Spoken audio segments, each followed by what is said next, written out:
Je suis Dimissa, étudiant à Kaiserslautern, filière information technique. Je suis à mon deuxième semestre. Je suis en Allemagne depuis 3 ans et je suis le délégué de Kaiserslautern. Kaiserslautern est situé au sud de l'Allemagne, donc légèrement à la frontière avec la France. Nous sommes près de 200 à 250 étudiants à Kaiserslautern. On a déjà un docteur dans la ville et on a plusieurs ingénieurs qui travaillent déjà. À Kaiserslautern, on a hormis l'ACK, on a le groupe Lions.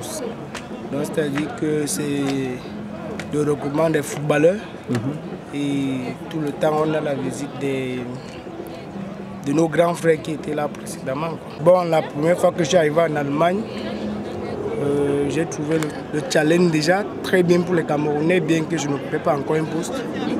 Et pour moi, je trouve que c'est une idée géniale, c'est-à-dire que penser qu'un week-end, tous les Camerounais de l'Allemagne puissent se regrouper afin de discuter de tous les problèmes qu'on puisse rencontrer, de parler de tout ce qui se passe dans notre pays. Pour moi, je trouve que c'est l'idéal. Au niveau du challenge, je crois que on doit créer beaucoup plus de forums, puisqu'on ne doit pas plus se baser sur le sport. Je crois qu'on doit penser organiser des conférences pendant le challenge et à des périodes où les gens ne seront pas en train de regarder soit le match et qu'on puisse se concentrer sur la conférence. Bon, je trouve que l'organisation déjà n'est pas mal, mais on pourra apporter des améliorations au niveau du temps. Parce qu'à chaque année, on est toujours pris à contre-temps. On commence 2 heures après et on se trouve un peu très tard en train de finir les activités sportives. Moi, je trouverais que si le challenge s'organisait déjà dans tous les pays en Europe, ça fera plusieurs têtes pensantes pour le Cameroun. Et je crois que de là va naître des projets impeccables. Je crois que dans les autres pays, quand on a eu à réfléchir, bon, on s'est dit peut-être en Allemagne, parce qu'il y a plus d'étudiants que dans les autres pays, je ne sais pas. Mais je crois que ça doit être un manque de solidarité entre tous les Camerounais. Ce serait une idée géniale si déjà tous les Camerounais de la diaspora y mettent la main. Je crois qu'au niveau du Cameroun, le projet pourra aboutir, puisque bon, si toutes les têtes pensantes de la diaspora convergent tous dans le même sens, je crois qu'à ce niveau, la diaspora peut soulever des montagnes au niveau du Cameroun. Le Cameroun doit ouvrir les portes à la diaspora parce qu'on se rend compte qu'au Cameroun, tout est hermétiquement fermé. Donc, on a souvent comme l'impression qu'on n'a pas la parole au niveau du Cameroun. À notre niveau, quand c'est le gouvernement qui vient vers nous, bon, on a toujours comme l'impression que ce ne sera pas du sérieux. Donc à un certain moment on est bloqué parce qu'on manque d'assurance et des personnes qui sont à la tête, pour beaucoup de la diaspora, ne sont pas des personnes fiables.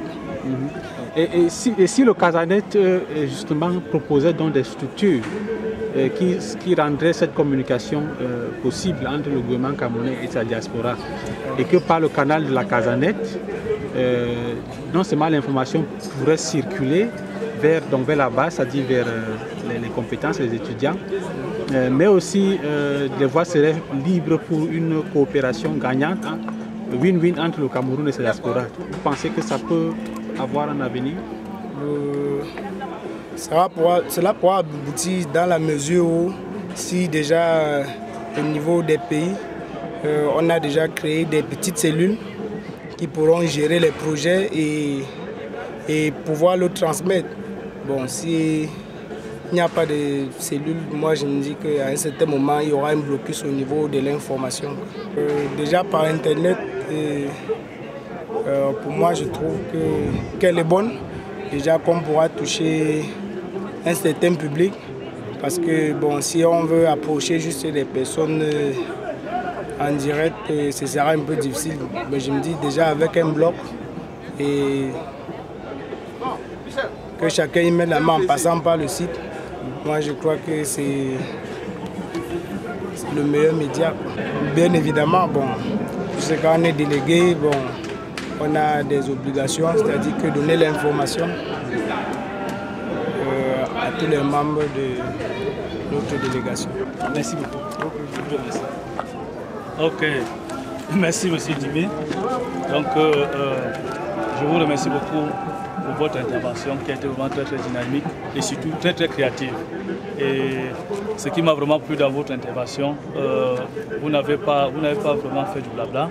Vous avez été très constructif et votre intervention et de votre intervention, je crois vraiment que si, surtout, vous avez parlé du challenge, du DAVOR, du manque d'informations.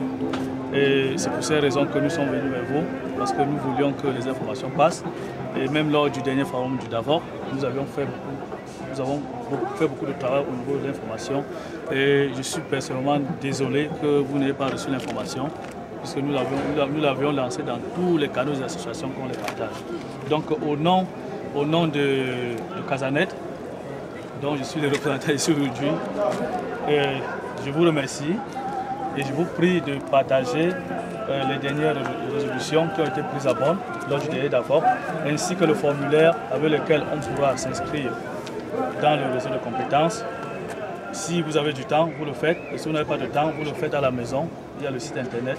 Donc partagez l'information et motivez vos villes, tous les amis de Casaloten. Et j'ose espérer que nous serons ensemble lors du prochain DAVOR. Et surtout, je vous souhaite beaucoup de succès pour vos études et ça vous fait vraiment plaisir que vous ayez amené votre fils pour découvrir le Cameroun. Donc, ça me fait comprendre que vous êtes un vrai patriote.